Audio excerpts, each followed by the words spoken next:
let's talk about something that both of us watched. We watched a little Sam Vecini episode on the CBA, and the one team that they both thought really benefited from the new CBA, him and his guest, I forget his name, was the Oklahoma City Thunder. And there was one specific provision that we didn't even really talk about yesterday when we talked about the new CBA that they thought really would help the Thunder.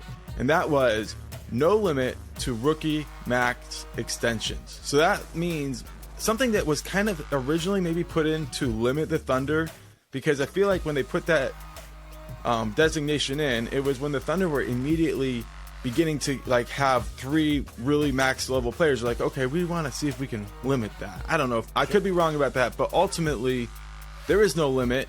So that means the Thunder has a chance to sign all the players that they want to rookie max extensions.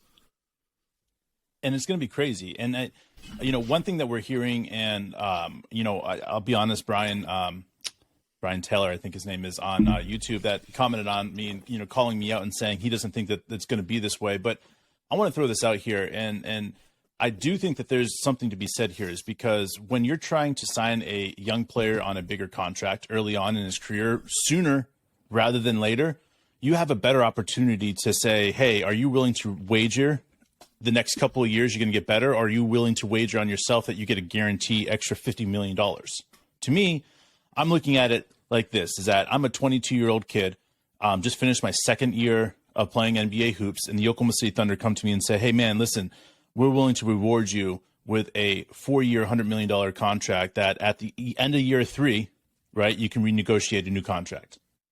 Okay? That means that basically you're giving the team that you're getting a year off, essentially. Okay, like, to me, this is huge. And if the Oklahoma City Thunder, and this is what I'm reading, and this is what I'm hearing, right, is correct, then the Oklahoma City Thunder are going to have more power to sign their rookies early, allowing them to still keep cap flexibility as that flat cap grows, okay? And then giving these guys max contracts as it gets to that point, because like you said, there's no limit to the max contracts that they'll be able to give to these rookies. So we could have 4, 5, whatever it takes, man. Like, if we have that cap space, not cap space, it doesn't matter when it comes to signing these guys. It's just about it, man. And it's also, if you can get a little discount around the edges, like you're saying $100 million, I say like a number that would be impossible for him to turn down, I think would be like $120 million. If sure, like you look at it and say like in 2 years, you'll make $160 million. If you do it the other way, you can make 120 now. Like, you can't turn that down, but some people will. Like, you're talking about what, a $14 million difference, through the course of a contract. Like, some players are going to look at that and say, I'd rather bet on myself with $14 million, or I rather, guess what? I want to say, no, I want to take the money because, my $6 million contract right now isn't enough for me to do things with it. Right. Well, you can do a lot of things with it, but it really changes what you can do. Like, look at the jewelry Lou Dort has been wearing since he signed the new contract, and that's a good indicator. Get the drip on, because, man. Yeah, like $85 million, that brings in some bling, and we're glad that he's showing everybody on the roster what it looks like, when you get rewarded for your hard work. It looks nice. It does. It looks really, really fly. And Lou Dort has been bringing it every post game. He always looks great. But my point is, there's going to be more money flowing, and it's going to be running deep. And there is like this idea that like, okay, so this guy can get 30% of of the salary cap, and this guy can get 30%, and now you're looking at 4 guys getting 30%. That's 120%. That means that we're sitting there and we're gonna have to find a way to bring in talent, right, without being able to pay people their second and third contract if they're not one of the stars. I mean, am I wrong about that? Yeah, but how do you do that? Draft. That's when the draft becomes so much more valuable, man. Because now all of a sudden the first round draft picks, you're looking at your first round draft picks and you're wanting to use them for older players now.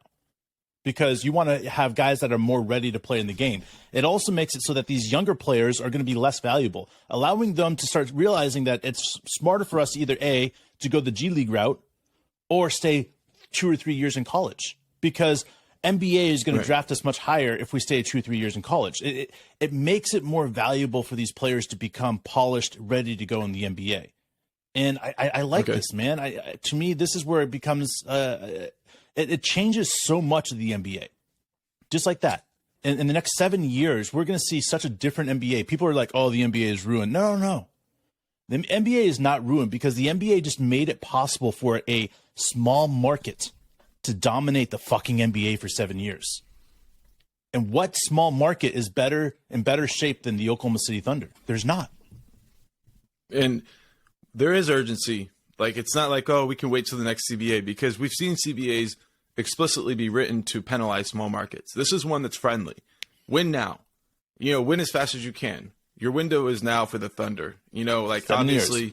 It's going to take a little bit to get to that contender, but once you're there, this one you don't want to let it slip. And obviously, I don't have to say that, but my point is ultimately that Sam Presti understands the urgency of the moment, and there's finally something friendly in a CBA for a small market team. It seems like it's been tilted the other way for so long, and now it's going to be about the accumulation of second round picks ultimately, because if you can, let's just go ahead. Sorry. No, you're good. Keep going. No, I'm just saying about second round picks that, like, if we can accumulate them, and we can have Aaron Wiggins have ultimately a high level of production, if we can get guys like Jay Will ultimately a high level of production for affordable stuff, that's how you round out a roster. And think about this, guys. The landscape of the NBA is changing. I've been saying it for years, is a small market is no longer a small market. Okay? I want you to understand this. If a small market drafts players properly, they are no longer a small market. What does that mean? Well, let's just bring this in context. What is there? 29 million Australians, right? Let's just say 15 million Australians that live in Australia will be Josh Giddey fans, especially if he starts winning.